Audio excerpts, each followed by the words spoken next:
to the Sales Enablement Society Stories from the Trenches, where enablement practitioners share their real-world experiences.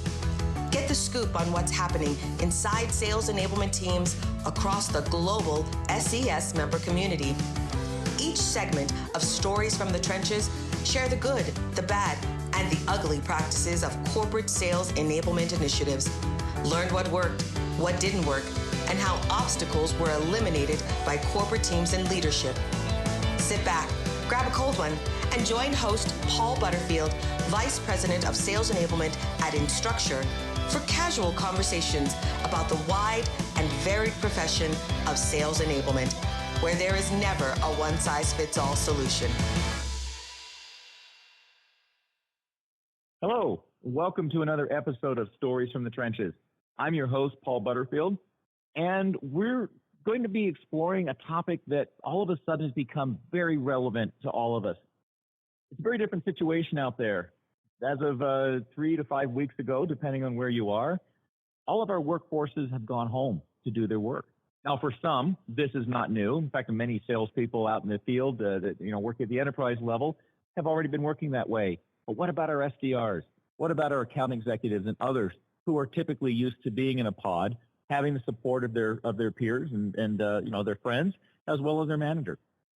As sales enablement professionals, it's on us to figure out how to take that same level of engagement and learning and experience to them whilst they're home.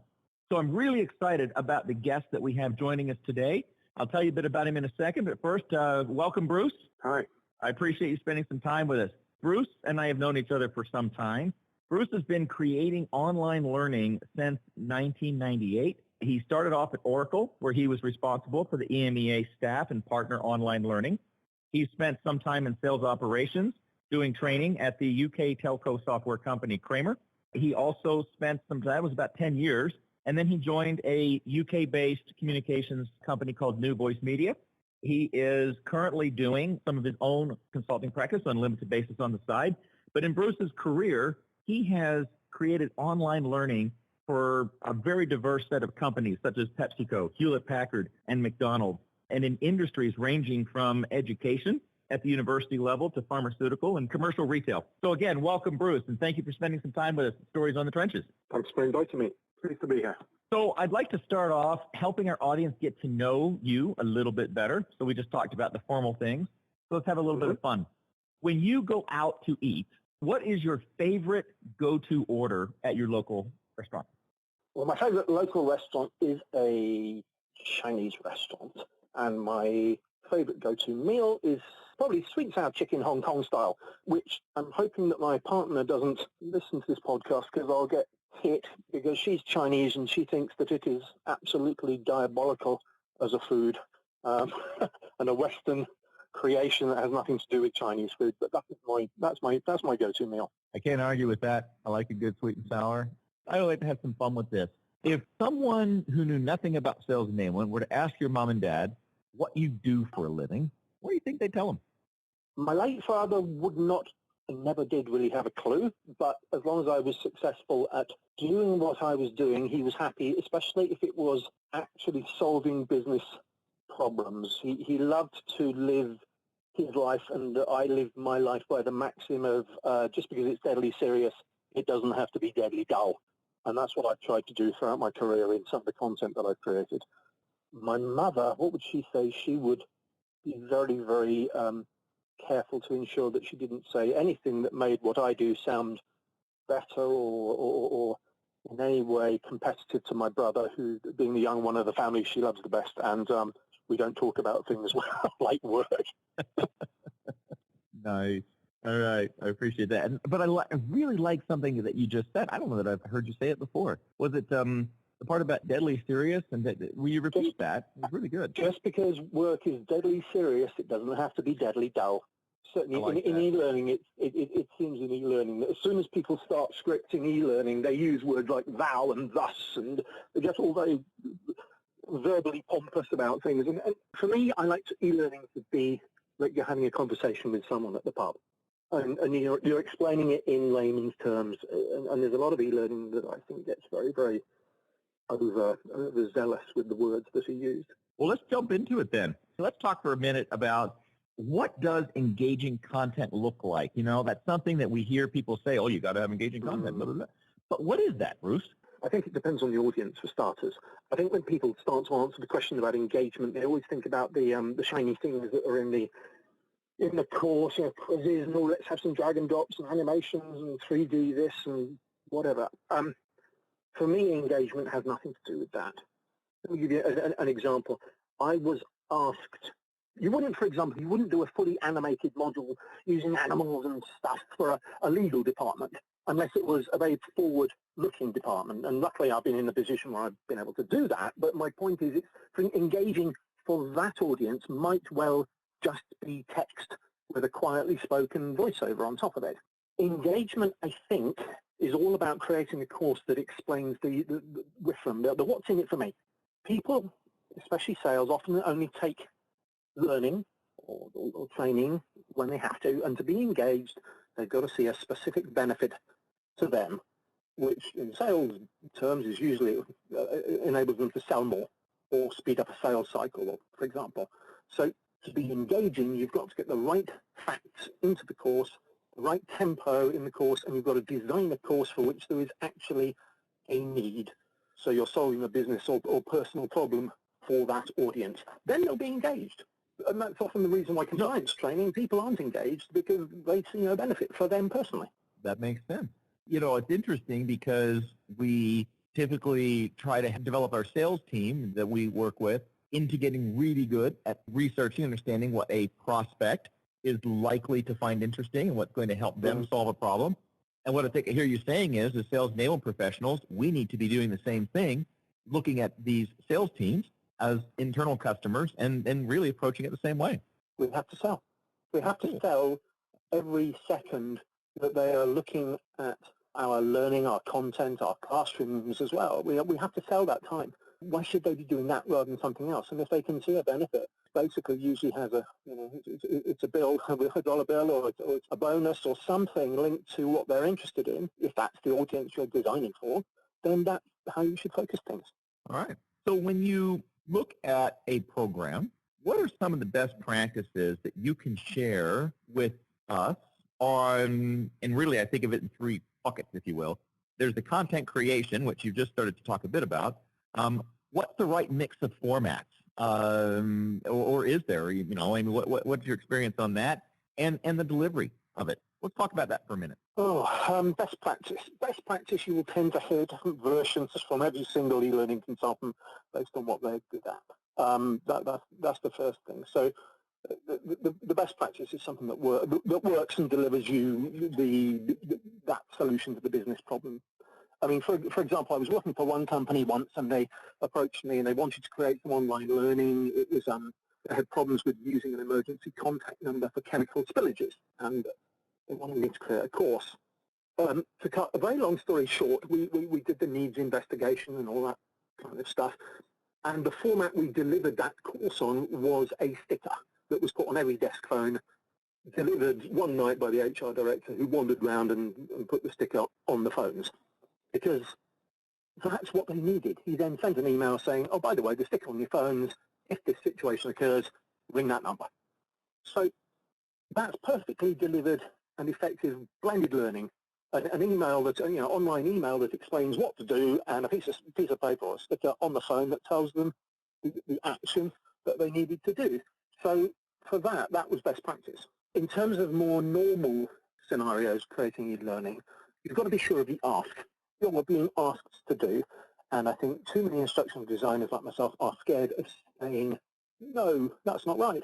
You want to do this, or at least have you considered doing this?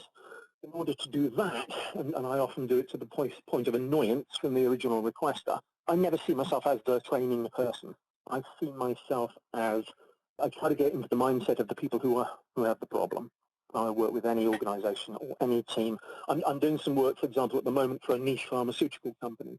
And when they got the focus group to check the first course over that I built, somebody was saying, wow, I feel really new, enthusiastic MSL. They've done a great, fantastic job. And that's the best accolade that I could hope to get in terms of, I got that process right. I got that build and design right. because I immersed myself in their world and I created something that made it like a piece of peer-to-peer education, and they loved it. So that's the same as I try to do in sales. Get into their heads, get into their business, understand the business and the personal problems the course is trying to solve. Don't be afraid to challenge. And also in terms of my process, a lot of dumb questions will often uncover a lot of things, a lot of truths when you're designing a course. Be inquisitive and also be brave.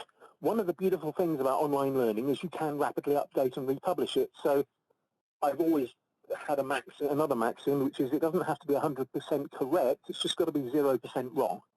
Most courses you can carry on building forever. So decide when you're going to stop and get it out there and get people learning. You can always, once you've got everyone to the same level, you can always do something else later on. There's something that you said that really struck me, and that is when you talked about being very careful and thoughtful in your planning process. Almost, I would think you'd want, if you do it right, if I'm understanding you, you'd sit down and you'd actually map it out, perhaps like a project, starting with the outcomes that are desired and kind of working backward from that to make sure that you put together something holistic that's going to hang together. Is that, did I understand you correctly? Correct. Not in everything. Sometimes people just want to get information out, but where they want to achieve something. For example, I'll try maybe to get some statistics on current sales behavior or current revenue from a certain sector or whatever, and then because then we can report back on the effectiveness of the course, the return on the investment that we've made in terms of we'll have a baseline, put out the training, and then we can track how the course has perhaps influenced behavior, although I do appreciate there are a million other factors as well that influence behavior. But yeah, sometimes you start at the end and work your way back. All right. Anyway, carry on. I just like I say, it struck me what you talked about. When I'm building, what I'm about to say now, I'm possibly a little bit I'm surprised. We only train for 3 reasons on anything, and I can argue with anybody on this for weeks. We only train to increase profit, reduce loss, or reduce personal and business risk. And if you think about all the trainings we've ever done, you can pretty much get back to one of those. So I need to make sure that every word in my course reflects that. Doesn't reflect that, those 3, or at least one of those 3 things, cut it out.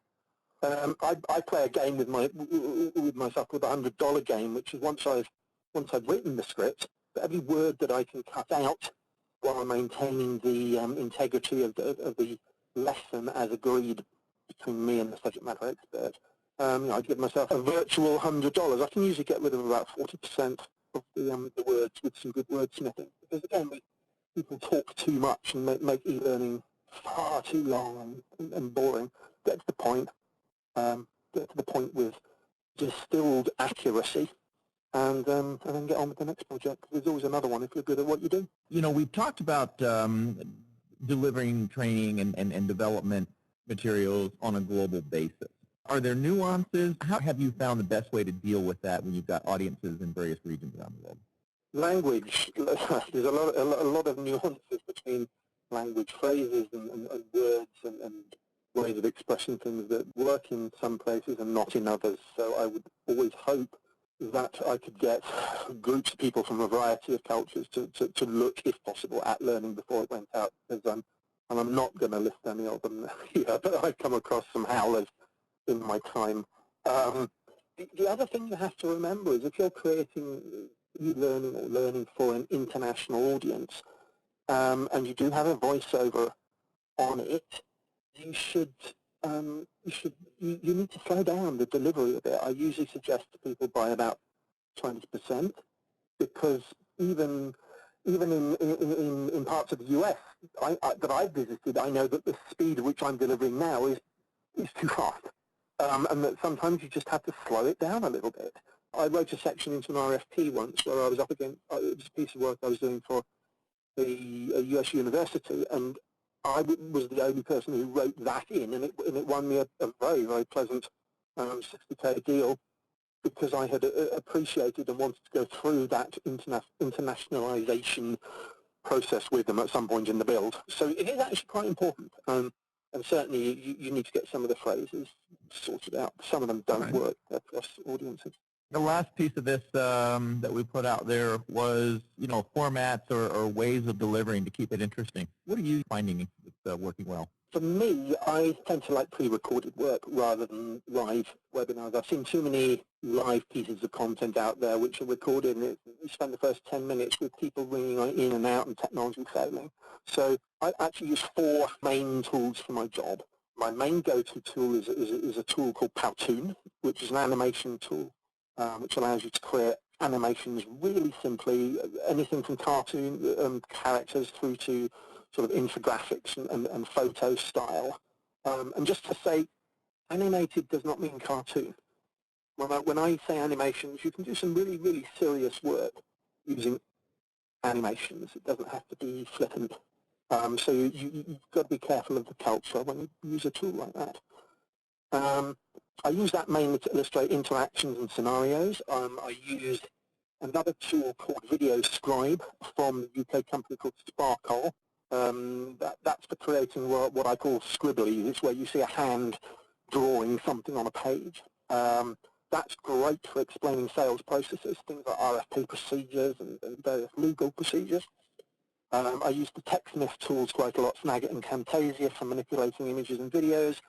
And there's a tool called Articulate, which allows you to create single or multi-module LMS courses. I use that as well. All right, thanks. Let's say we're creating some content. It's interesting. It's relevant to our audience.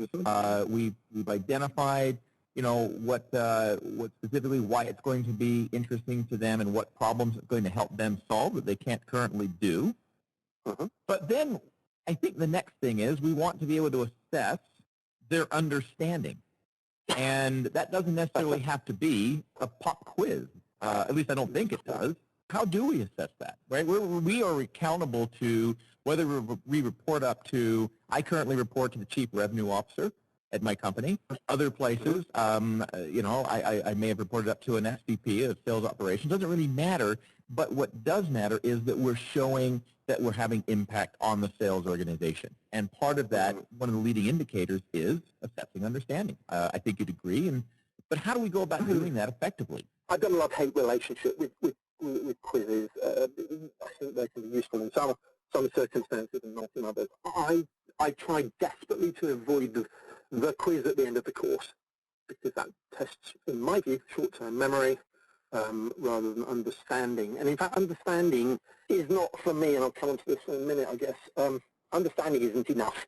An objective for a piece of e-learning should never be understanding, because so what? I understand lots of things. I understand how a plane works, but I can't fly one. Training is all about affecting and changing behaviour. So, yeah, a lot of quizzes at the end of a course, they're poorly written, the answers are obvious. Frankly, you get quite insulting questions, which are obvious to anybody who hasn't even done the course, what the answer is. If you must do a quiz at the end, and I think there is a place for it, make all the questions plausible and base it around applied learning. So don't check that somebody's just can regurgitate what they've learned. Give them a scenario and let them choose all or one of the scenarios which are correct based on what they've learned and applying that knowledge. Let them extrapolate from the learning to get to the answer. I think that there is definitely a role in quizzes for making salespeople accountable for learning. I'm doing some work at the moment where, for example, we give them 3 chances to pass.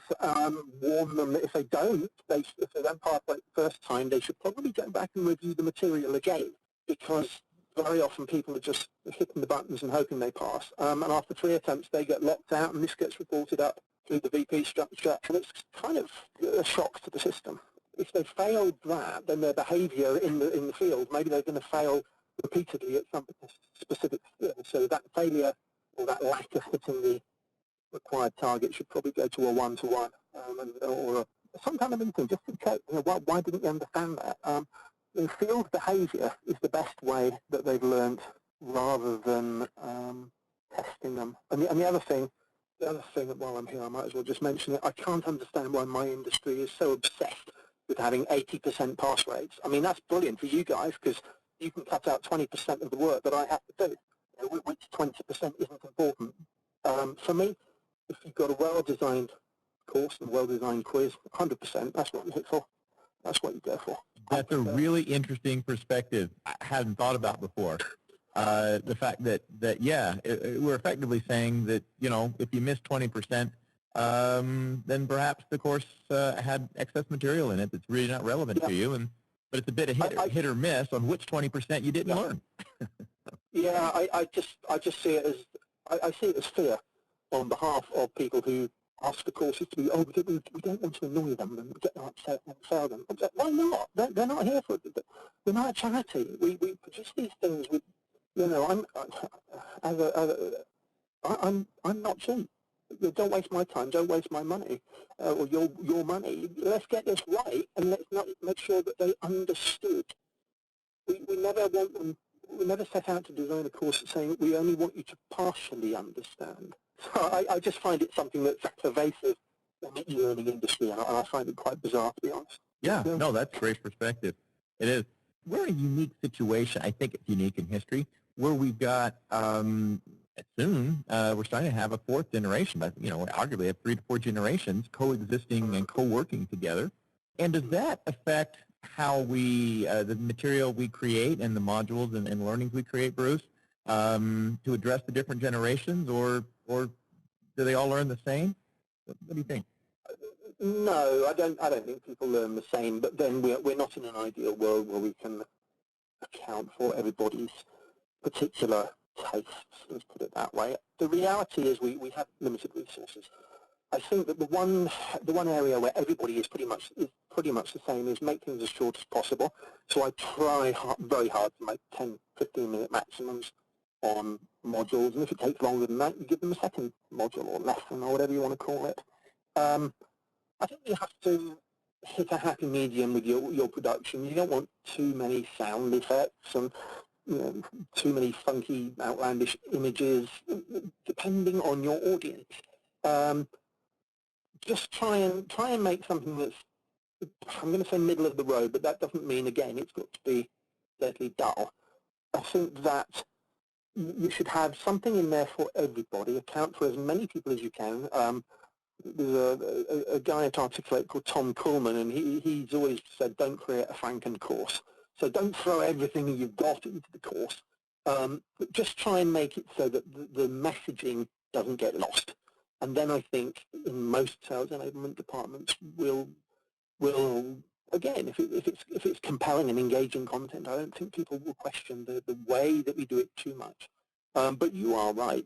People who are coming to the end of their, close to the end of their careers, do tend to learn in very different ways, from a sort of much shorter, sharper YouTube culture that we've got today. So always provide downloadable materials and backup documentation and reference materials for people who are more used to reading. But I think that maybe we overemphasize some of the differences in e-learning styles. So in a similar vein, what about the different types of learning styles that adult learners tend to gravitate towards? Gravitate, I think that's an important word. Learning styles, I think, are preferences. They're not absolutes. If you're going to explain an organization structure, you wouldn't do it in text. You'd do it in some kind of visual or graphic. So styles, again, in the ideal world, yes, we'd offer kinesthetic and visual and audio and all these options. As it is, I think you need to, in reality, just cut down to make sure that you've got a textual version of what's on screen in terms of the graphics. And you have various compliance in the US, see that you have various compliance regulations for that, for federal workers and things, in order to provide similar experiences for people who may not have full visual or audio capabilities. So yeah, we have to be cognizant of the various groups, the legal situation of the groups in the work environment that we're creating for, but we can't, I don't think in reality, account for everybody. Sometimes people have just got to take the content and do it the way it is. Now, most of our audience is familiar with the concepts of synchronous versus asynchronous learning. Do those concepts continue to apply in the world where everyone is doing their sales enablement practices online? Yes and no. I'm going to sit on the fence on this one. So, I mean, it used to be relatively clear that synchronous meant everybody learns at the same time, and asynchronous meant that everybody learned at different times, and that was in the same time as classroom, different times as online. Now those definitions are a bit blurred, because at the same time you can do online for web conferencing, for example, and you can do classroom-based rolling courses where people come in and out and they learn the same thing at different times in a classroom. If the question is when do you use face-to-face and when do you use online, then my view has changed quite recently with what's known as the whole flipped classroom concept, in that I believe that online learning is brilliant and the best place to learn facts, because people can go over the facts. If they're well explained, they can go over and over and over again until they understand the facts. Then the classroom is it's a great place to challenge those, to do role plays, to check understanding, to discuss, to debate. It's like a safe place to practice the skills that will be formed or changed off the back of that learning you've done. So for me, that's the better question and the better way of looking at it. Did that answer the question? It did for me, yeah. So I'd like to, kind of round this all up with this question. What if a firm hasn't really put together a remote learning program or strategy in place? And there's a variety of reasons that may have happened, but now they find themselves having to have something and they need to get it up pretty quickly. Where do you start if you don't already have a program?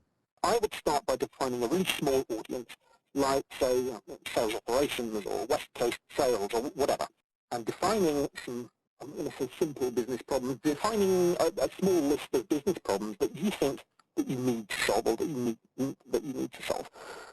I would start small and test the concept. So instead of having meetings to discuss things, have some video courses, create some small videos or infomercials, email them out, follow them up in a team session or an online team meeting. You could start with peer-to-peer training is always very, very well received. So maybe get one of your rainmakers or some of your rainmakers to share some tips and tricks and successful strategies with other people in the group, and get them to leave them with 2 or 3 actions and get people again to change their behaviour based on the actions of their peers, which they may not know some of the faculties of people sitting next to them, how they manage to make money. Then after that, you can begin to figure out what works for you, and you can go down the whole RFP for a learning management system strategy. But I think start small and test out the concept. Online doesn't have to be someone like me creating 50 courses a month. It can start small, and small videos circulated around, followed up with online conversations or team meeting conversations, can also work very, very well. Great. Appreciate that. I always like to end these sessions trying to get a bit more knowledge out of our guests. And so my last question for you, Bruce, is as you look back on your career, what is the number one thing that you've learned over the years that you wish you understood properly when you were starting out? Tough question. I've always ended up working on the fringes of, not the fringes, but working as a service to sales organizations. And one thing that I've learned is that I think I'm actually quite a good salesperson. I think I've got the skills to sell ideas, sell concepts. I've never been a bag-carrying IT product salesperson, but I've managed to sell the idea of online learning and various programs and how to enable people at a very, very high level in places that I never thought I'd be able to. And so I think I'd realised earlier that I'm actually quite good at selling.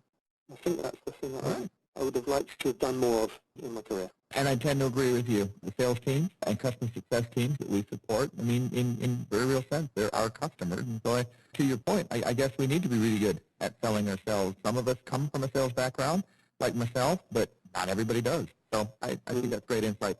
Well, once again, Bruce, I'd like to thank you for spending some time with us today. I think I know I've learned some things that I didn't know, and things that, again, are so relevant right now, and as we figure out how to do effective enablement with an audience that's dispersed globally. Again, thank you. And to our audience, thank you. Yes, thank you, Bruce. Thank you again for spending another half hour with us here on Stories from the Trenches. I hope you'll continue to tune in each month as we bring you sales enablement professionals from around the globe who are doing great things, and they talk about how they're doing them. Thanks for joining this episode of Stories from the Trenches. For more sales enablement resources, be sure to join the Sales Enablement Society at www.sesociety.org. That's www.sesociety.org.